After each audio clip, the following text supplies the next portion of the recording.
حضرت سالبہ بن عبد الرحمن میرے کریم محبوب علیہ السلام کے صحابی ہیں، غریب ہے۔ غربت بڑی اعلیٰ چیز ہے، ہاں غریبی بڑی نعمت ہے، یہ آزمائش ہے، اس میں کوئی شک نہیں، لیکن قیامت والے دن پتہ چلے گا جب غریب چھلانگ لگا کے جنت میں داخل ہو جائیں گے۔ اور امیر تو کھڑے ہیں نا، میرے نبی پاک نے حضرت عبد الرحمن بن عوف کو، حضور صبح صبح اٹھے تو نبی پاک کی آنکھوں میں آنسو تھے، فرمایا میرے عبد الرحمن بن عوف کو بلاؤ۔ حضرت عبد الرحمن بن عوف آئے تو حضور نے سینے سے لگا لیا، نبی پاک کھول کے روئے، یا رسول اللہ حضور کیا ہوا؟ فرمایا عبد الرحمن رات میں نے خواب دیکھی ہے، سارے جنت میں چلے گئے، تو پیچھے رہ گیا ہے، تو پیچھے رہ گیا ہے، میں کھڑا تیرا انتظار کرتا رہا، میں تیرے بغیر جا نہیں سکتا تھا، پھر تو آیا ہے تو تیرا سارا وجود پسینے سے بھیگا ہوا تھا۔ حضرت عبد الرحمن بن عوف تڑپ کے روئے، قدموں پہ سر رہا، حضور میری غلطی۔ فرمایا یار تیرے پاس مال بڑا ہے، تجھے حساب دیتے دیتے لیٹ ہو گئی، تیرے بیگ کھل گئے، تجھے حساب دینا پڑ گیا، تو لیٹ ہو گیا، میں پریشان ہو گیا۔ حضرت عبد الرحمن ابن عوف نے 100 گھوڑا مال اوپر رکھ کے حضرت عبد الرحمن نے حضور کی بارگاہ میں پیش کیا، کہا یا رسول اللہ یہ۔ اور پتہ ہے ایک دن کیا ہوا؟ ایک دن سرکار کے وصال ظاہری کے بعد حضرت عبد الرحمن ابن عوف نبی پاک کے گھر کے دروازے کے باہر آ کے بیٹھ گئے اور یوں سر کو پکڑا ہوا ہے، رو رہے ہیں۔ حضرت ام سلمہ حضور کی زوجہ باہر آئیں، کہا بیٹا عبد الرحمن کیا ہوا؟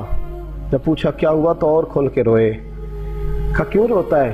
کہا اماں جی جب تک میرے محبوب حیات ظاہری میں تھے مجھے بتاتے تھے یہ مال نہ کما، یہ کم، میں حضور سے بات کرتا تھا تو حضور روک دیتے تھے، اب مجھے ظاہراً بتانے والا کوئی نہیں، مال کے ڈھیر لگ گئے ہیں، آج حساب کرنے بیٹھا ہوں تو حساب نہیں ہو رہا، سوچتا ہوں اگر میں پھنس گیا تو مجھے کون اس سے بچائے گا؟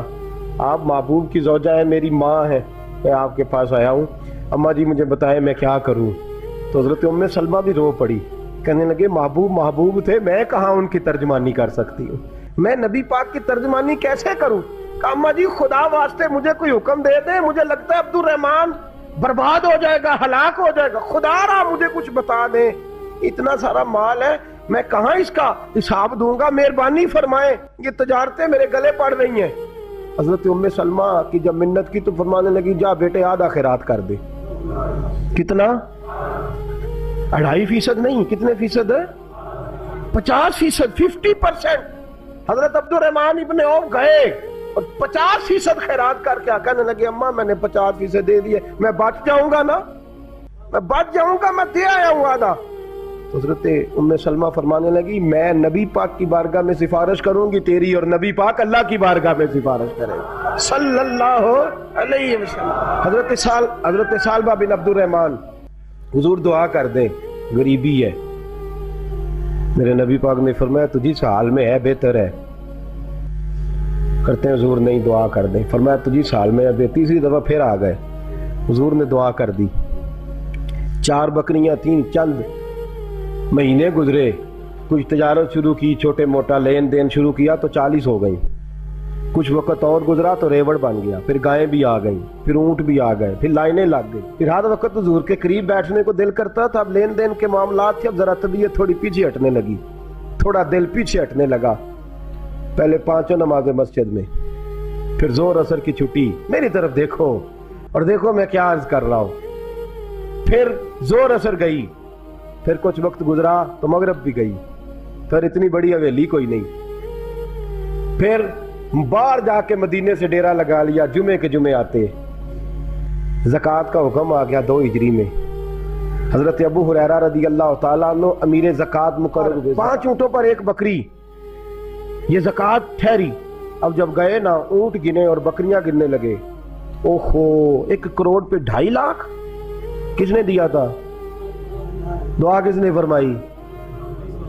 اوہو اتنا، میرے پیسے بینک سے میسج آ جائے گا اتنے کم ہو گئے، اوہو بڑی مصیبت بنے گی، مجھے تو خوشی ہوتی ہے جب آتے ہیں تو اب یہ والا میسج بھی چلے گا کہ اتنے مائنس ہو گئے، توبہ توبہ، پریشانی لگ گئی، بڑی طبیعت، انکار نہیں کیا، کہنے لگے حضور سے جا کے عرض کرنا میں خود آؤں گا، اور جہاں محبوبیت ہو وہاں اتنے لفظ بھی بے ادبی ہیں، وہاں ٹھہر جاؤ، سوچتا ہوں سمجھتا ہوں، غور کرتا ہوں یہ جملے بھی وہاں توہین ہوتے ہیں، محبوب ہو اور وہاں انسان سوچ سمجھ کی بات کرے، وہاں انسان بابا بلے شاہ صاحب نے کہا عقل آخ دی چگے نو سام کے رکھ، عشق آخ دے بال کے سیکنا چاہیے ہے، کہا جا کے کہنا میں آؤں گا۔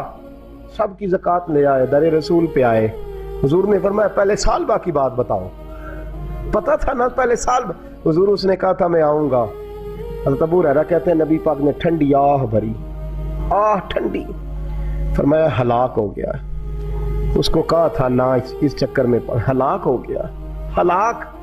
حضرت ابو ہریرہ فرماتے ہیں دو باریک باریک آنسوؤں کے قطرے بھی میں نے محبوب کی آنکھوں میں دیکھے، اپنا ہے نا تو دکھ ہوا یار، میرا اپنا تھا ہلاک ہی ہو گیا ہے، کدھر چلا گیا ہے۔ ان کو بھی بعد میں خیال آیا او ہو میں تو غریب تھا، یہ آیا کدھر سے تھا، میں تو غلامی رسول میں آتا گیا تو رب میری عزتیں بڑھاتا گیا، یہ میں کس چکر میں پڑ گیا۔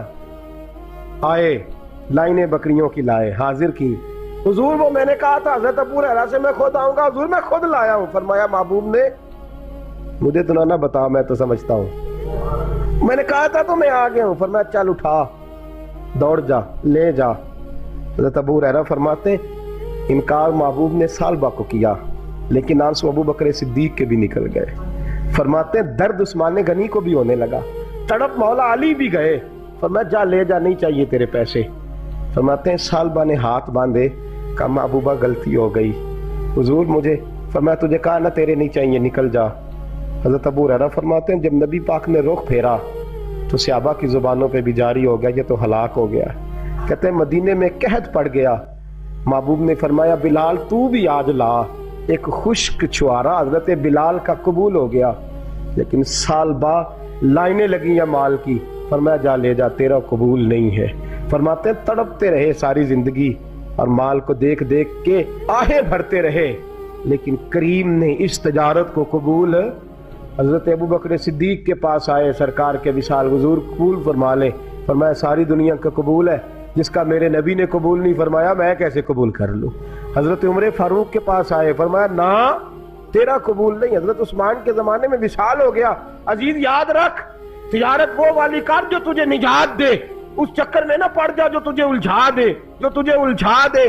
قرآن مجید کی آیت آئی اقترب للناس حسابہم وہم فی غفلۃ معرضون، لوگوں کا حساب قریب آ گیا ہے اور وہ ابھی بھی غفلت میں پڑے ہیں، ابھی بھی 2 کے 4 اور 4 کے 10 کر رہے ہیں، حساب کا وقت قریب آ گیا۔